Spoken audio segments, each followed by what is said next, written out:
अब मुंबई वालों को टिकट के लिए घंटों लाइन में खड़ा नहीं रहना होगा। मुंबई वन ऐप से एक बार टिकट लो और उसी टिकट से लोकल, बस, मेट्रो या टैक्सी सब में सफर करो। साथियों, मुंबई भारत की आर्थिक राजधानी के साथ भारत के सबसे वाइब्रेंट शहरों में से एक है। इसलिए 2008 में आतंकियों ने भी मुंबई शहर को बड़े हमले के लिए चुना, लेकिन तब जो कांग्रेस की सरकार सत्ता में थी उसने कमजोरी का मैसेज दिया, आतंकवाद के सामने घुटने टेकने का संदेश दिया। अभी अभी हाल में कांग्रेस के एक बड़े नेता जो देश के गृह मंत्री तक रह चुके हैं, उन्होंने एक इंटरव्यू में बहुत बड़ा खुलासा किया है। उन्होंने दावा किया है कि मुंबई हमले के बाद हमारी सेनाएं पाकिस्तान पर हमला करने को तैयार थी। पूरा देश भी उस समय यही चाहता था, लेकिन उस कांग्रेस नेता की माने तो किसी दूसरे देश के दबाव के कारण तब कांग्रेस सरकार ने भारत की सेनाओं को पाकिस्तान पर हमला करने से रोक दिया था। कांग्रेस को यह बताना होगा कि वो कौन था जिसने विदेशी दबाव में फैसला लिया, जिसने मुंबई की देश की भावना से खिलवाड़ किया। और देश को ये जानने का हक है, कांग्रेस की इस कमजोरी ने आतंकवादियों को मजबूत किया, देश की सुरक्षा को कमजोर किया, जिसकी कीमत देश को बार बार जाने गंवाकर चुकानी पड़ी।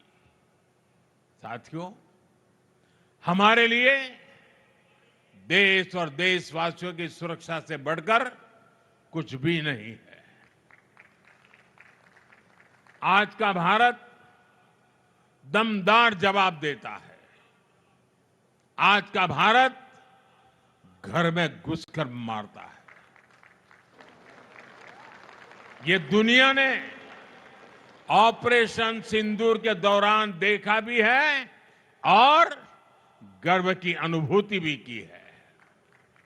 साथियों, गरीब हो, नियो मिडिल क्लास हो, मिडिल क्लास हो, इनका सशक्तिकरण आज देश में प्राथमिकता है। जब इन परिवारों को सुविधा मिलती है, सम्मान मिलता है, तब इनका सामर्थ्य बढ़ता है। देशवासियों के सामर्थ्य से देश सशक्त होता है। अभी जीएसटी में जो नेक्स्ट जनरेशन रिफॉर्म्स हुए हैं, जो चीजें सस्ती हुई है, उससे भी देश के लोगों का सामर्थ्य बढ़ा है। मार्केट से आए आंकड़े बताते हैं कि इस बार नवरात्र में बिक्री के कई सालों के रिकॉर्ड टूट गए हैं। रिकॉर्ड संख्या में लोग scooter, bike, TV, fridge, washing machine, ये सब कुछ खरीद रहे हैं।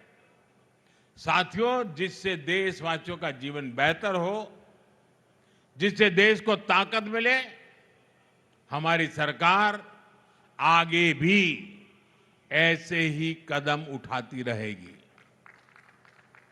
लेकिन मेरा आपसे भी एक आग्रह है, स्वदेशी को अपनाइए। गर्व से कहो, ये स्वदेशी है। ये हर घर का, हर बाजार का मंत्र होना चाहिए।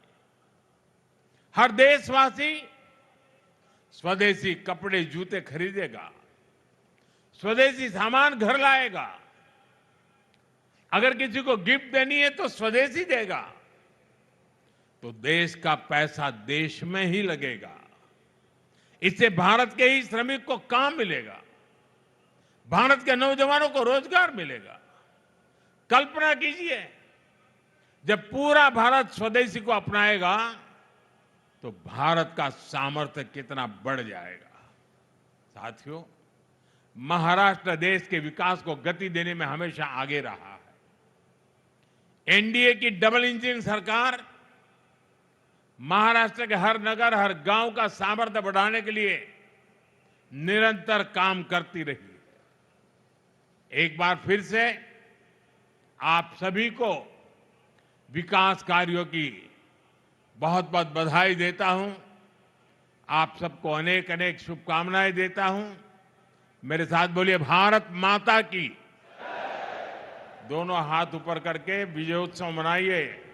भारत माता की, भारत माता की। बहुत बहुत धन्यवाद। आज भारत दुनिया का सबसे युवा देश है। हमारी ताकत हमारे नौजवान है। इसलिए हमारी हर नीति का फोकस युवाओं को ज्यादा से ज्यादा रोजगार के अवसर देने पर है। जब इंफ्रास्ट्रक्चर पर अधिक निवेश होता है तब रोजगार पैदा होता है। जब 76,000 करोड़ रुपए की लागत से वाडवण जैसा पोर्ट बनता है तब जाकर के रोजगार पैदा होता है। जब व्यापार बढ़ता है, लॉजिस्टिक्स से जुड़े सेक्टर को गति मिलती है, तब अनगिनत रोजगार बढ़ते चले जाते हैं। भाइयों और बहनों, हम उन संस्कारों में पले बड़े हैं जहां राष्ट्र नीति ही राजनीति का आधार है। हमारे लिए इंफ्रास्ट्रक्चर पर लगने वाला एक एक पैसा देशवासियों की सुविधा और सामर्थ्य को बढ़ाने का माध्यम है। लेकिन दूसरी तरफ देश में एक ऐसी राजनीतिक धारा भी रही है जो जनता की सुविधा नहीं, सत्ता की सुविधा को ऊपर रखती है। ये वो लोग हैं जो विकास के काम में रुकावट डालते हैं, घोटाले घपले करके विकास के जुड़े प्रोजेक्ट्स को पटरी से उतार देते हैं। दशकों तक देश ने ऐसे नुकसान को देखा है। साथियों, आज जिस मेट्रो लाइन का लोकार्पण हुआ है, ये उन लोगों के कारनामों की याद भी दिलाता है। मैं उसके भूमि पूजन में शामिल हुआ था। तब मुंबई के लाखों परिवारों को उम्मीद जगी थी कि उनकी परेशानियां कम होगी। लेकिन फिर कुछ समय के लिए जो सरकार आई, उसने ये काम ही रोक दिया। उनको सत्ता मिली, लेकिन देश को हजारों करोड़ रुपए का नुकसान हुआ। इतने सालों तक असुविधा हुई।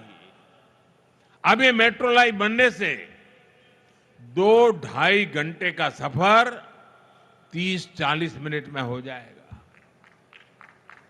जिस मुंबई में एक एक मिनट का महत्व है, वहां 3-4 साल तक इस सुविधा से मुंबईकर वंचित रहे। ये किसी पाप से कम नहीं है। साथियों, पिछले 11 वर्षों से देशवासियों का जीवन आसान बनाने पर, ईज ऑफ लिविंग पर बहुत अधिक जोर दिया जा रहा है। और इसलिए rail, road, airport, metro, electric bus, ऐसी हर सुविधा पर अभूतपूर्व निवेश किया जा रहा है। अटल सेतु और कोस्टल रोड जैसे प्रोजेक्ट्स बनाए गए हैं। साथियों, हम यातायात के हर माध्यम को भी आपस में जोड़ रहे हैं। प्रयास है कि लोगों को सीमलेस ट्रैवल मिले, एक माध्यम से दूसरे माध्यम तक भटकने की मजबूरी न रहे। आज देश वन नेशन वन मोबिलिटी की दिशा में आगे बढ़ रहा है। मुंबई वन ऐप भी इसी दिशा में एक और प्रयास है।